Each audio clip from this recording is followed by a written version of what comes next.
Sutra. Translated by Robert A. F. Thurman. 6. The Inconceivable Liberation. Thereupon, the Venerable Shariputra had this thought, there is not even a single chair in this house.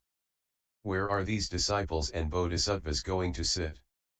The Likhavi Vimalakirti read the thought of the Venerable Shariputra and said, Reverend Shariputra, did you come here for the sake of the Dharma? Or did you come here for the sake of a chair? Shariputra replied, I came for the sake of the Dharma, not for the sake of a chair.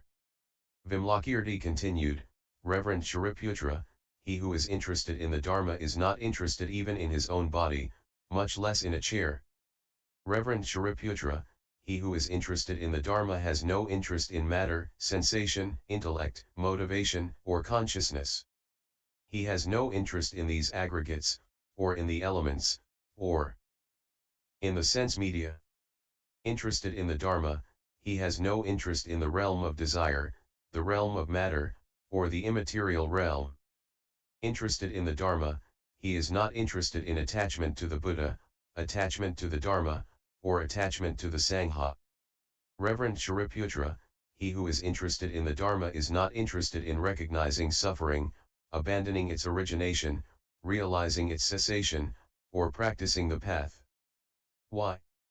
The Dharma is ultimately without formulation and without verbalization. Who verbalizes, suffering should be recognized.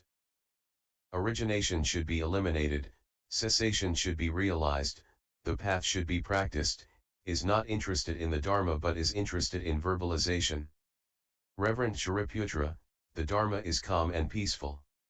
Those who are engaged in production and destruction are not interested in the Dharma, are not interested in solitude, but are interested in production and destruction. Furthermore, Reverend Shariputra, the Dharma is without taint and free of defilement. He who is attached to anything, even to liberation, is not interested in the Dharma but is interested in the taint of desire. The Dharma is not an object. He who pursues objects is not interested in the Dharma but is interested in objects. The Dharma is without acceptance or rejection. He who holds on to things or lets go of things is not interested in the Dharma but is interested in holding and letting go. The Dharma is not a secure refuge. He who enjoys a secure refuge is not interested in the Dharma but is interested in a secure refuge. The Dharma is without sign. He whose consciousness pursues signs is not interested in the Dharma but is interested in signs. The Dharma is not a society. He who seeks to associate with the Dharma is not interested in the Dharma but is interested in association. The Dharma is not a sight, a sound, a category, or an idea. He who is involved in sights, sounds, categories, and ideas is not interested in the Dharma but is interested in sights, sounds, categories, and ideas. Reverend Shariputra, the Dharma is free of compounded things and uncompounded things. He who adheres to compounded things and uncompounded things is not interested in the Dharma but is interested in adhering to compounded things and uncompounded things. Thereupon, Reverend Shariputra, if you are interested in the Dharma, you should take no interest in anything. When Vimalakirti had spoken this discourse, 500 gods obtained the purity of the Dharma I in viewing all things. Then, the Likhavi Vimalakirti said to the Crown Prince, Manjusri, Manjusri, you have already been in innumerable hundreds of thousands of Buddha fields throughout the universes of the 10 directions. In which Buddha field did you see the best lion thrones with the finest qualities?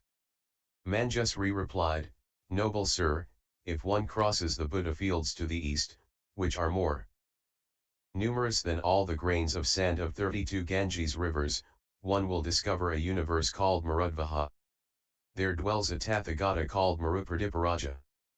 His body measures 8,400,000 leagues in height, and the height of his throne is 6,800,000 leagues. The Bodhisattvas there are 4,200,000 leagues tall and their own thrones are 3,400,000 leagues high. Noble sir, the finest and most superb thrones exist in that universe Marudvaha, which is the Buddha field of the Tathagata Marupradiparaja. At that moment, the Likhavi Vimalakirti, having focused himself in concentration, performed a miraculous feat such that the Lord Tathagata Marupradiparaja, in the universe Marudvaha, sent to this universe 3,200,000 thrones. These thrones were so tall, spacious, and beautiful that the Bodhisattvas, great disciples, Sakras, Brahmas, Lokapalas, and other gods had never before seen the like. The thrones descended from the sky and came to rest in the house of the Likavi Vimalakirti. The 3,200,000 thrones arranged themselves without crowding, and the house seemed to enlarge itself accordingly. The great city of Vaisali did not become obscured, neither did the land of Jambudvipa, or land of the Jambu trees. This is a land populated by people with very bad karma, nor the world of 4 continents. Everything else appeared just as it was before. Then, the Likavi Vimalakirti said to the young prince Manjusri, Manjusri, let the Bodhisattvas be seated on these thrones, having transformed their bodies to a suitable size. Then, those Bodhisattvas who had attained the superknowledge transformed their bodies to a height of 4,200,000 leagues and sat upon the thrones. But the beginner Bodhisattvas were not able to transform themselves to sit upon the thrones.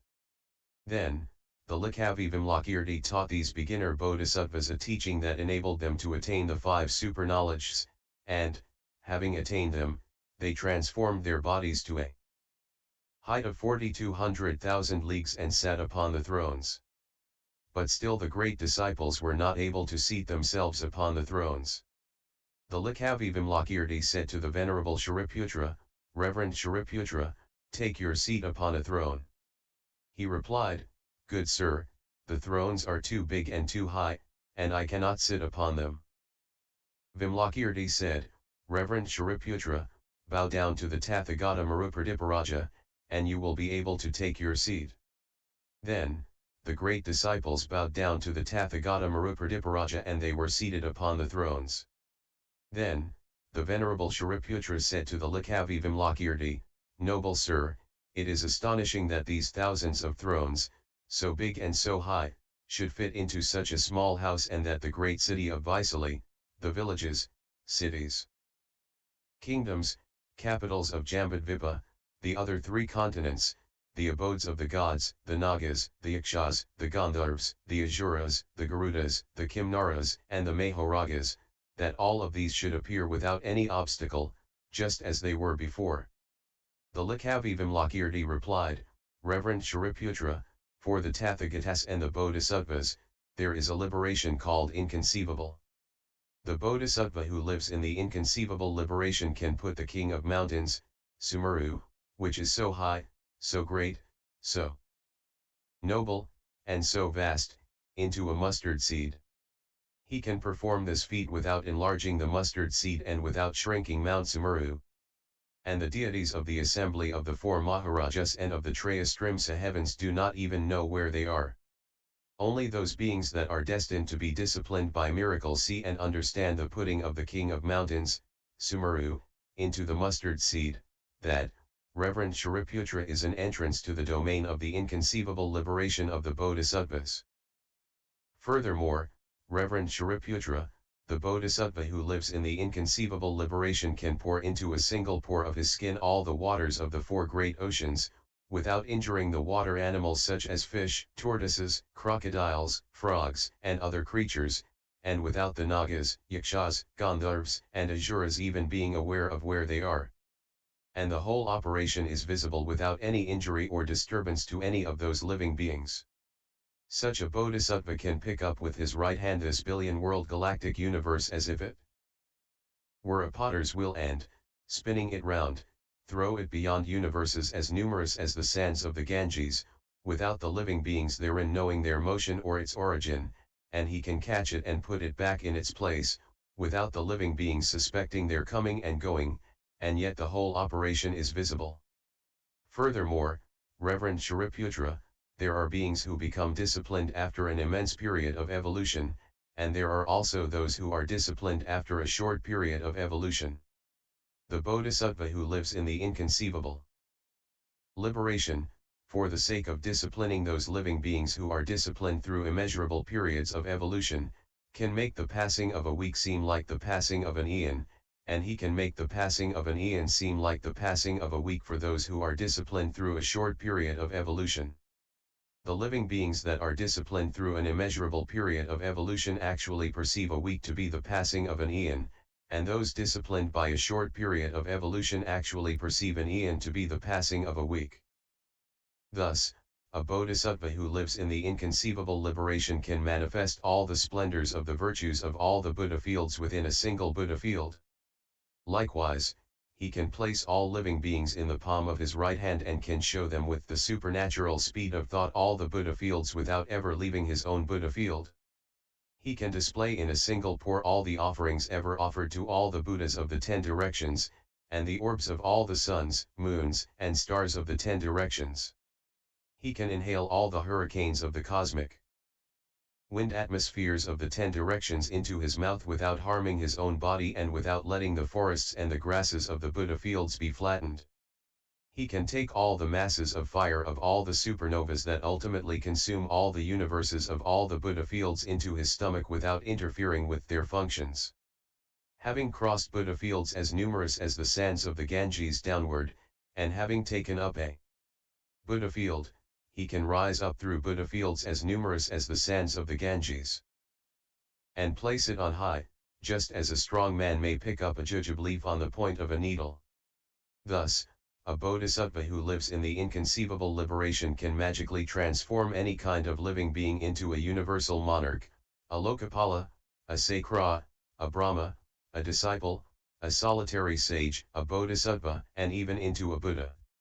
The bodhisattva can transform miraculously all the cries and noises, superior, mediocre, and inferior, of all living beings of the 10 directions, into the voice of the Buddha, with the words of the Buddha, the Dharma, and the Sangha, having them proclaim, impermanent, miserable, empty, selfless.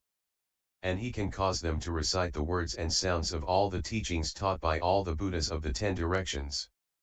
Reverend Shariputra, I have shown you only a small part of the entrance into the domain of the Bodhisattva who lives in the inconceivable liberation. Reverend Shariputra, to explain to you the teaching of the full entrance into the domain of the Bodhisattva who lives in the inconceivable liberation would require more than an eon, and even more than that.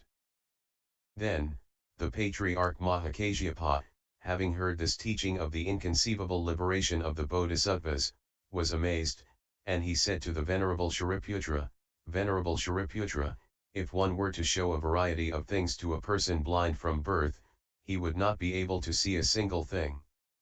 Likewise, Venerable Shariputra, when this door of the inconceivable liberation is taught, all the disciples and solitary sages are sightless, like the man blind from birth, and cannot comprehend even a single cause of the inconceivable liberation. Who is there among the wise that, hearing about this inconceivable liberation, does not conceive the spirit of unexcelled, perfect enlightenment? As for us, whose faculties are deteriorated, like a burned and rotten seed, what else can we do if we do not become receptive to this great vehicle? We, all the disciples and solitary sages, upon hearing this teaching of the Dharma, should utter a cry of regret that would shake this billion-world galactic universe.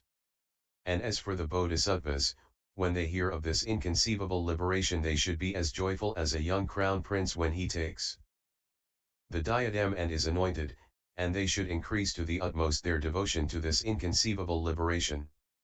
Indeed, what could the entire host of Maras ever do to one who is devoted to this inconceivable liberation? When the Patriarch Mahakasyapa had uttered this discourse, 32,000 gods conceived the spirit of unexcelled, perfect enlightenment. Then the Likavi Vimalakirti said to the Patriarch Mahakasyapa, Reverend Mahakasyapa, the Maras who play the devil in the innumerable universes of the 10 directions are all bodhisattvas dwelling in the inconceivable liberation, who are playing the devil in order to develop living beings through their skill in liberative technique. Reverend Mahakasyapa, all the miserable beggars who come to the bodhisattvas of the innumerable universes of the 10 directions to ask for a hand, a foot, an ear, a nose, some blood, muscles, bones, marrow, an eye, a torso, a head, a limb, a member, a throne, a kingdom, a country, a wife, a son, a daughter, a slave girl, a horse, an elephant, a chariot, a cart.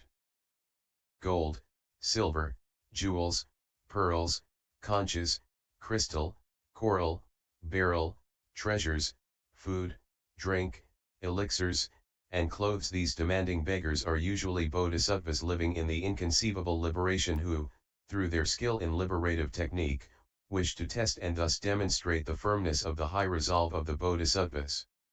Why? Reverend Mahakashyapa, the bodhisattvas demonstrate that firmness by means of terrible austerities. Ordinary persons have no power to be thus demanding of bodhisattvas, unless they are granted the opportunity. They are not capable of killing and depriving in that manner without being freely given the chance. Reverend Mahakashyapa, just as a glowworm cannot eclipse the light of the sun, so Reverend Mahakashyapa, it is not possible without special allowance that an ordinary person can thus attack and deprive a bodhisattva. Reverend Mahakashyapa, just as a donkey could not muster an attack on a wild elephant, even so, Reverend Mahakashyapa, one who is not himself a bodhisattva cannot harass another bodhisattva, and only a bodhisattva can tolerate the harassment of another bodhisattva. Reverend Mahakashyapa, such is the introduction to the power of the knowledge of liberative technique of the bodhisattvas who live in the inconceivable liberation. And Vis 006.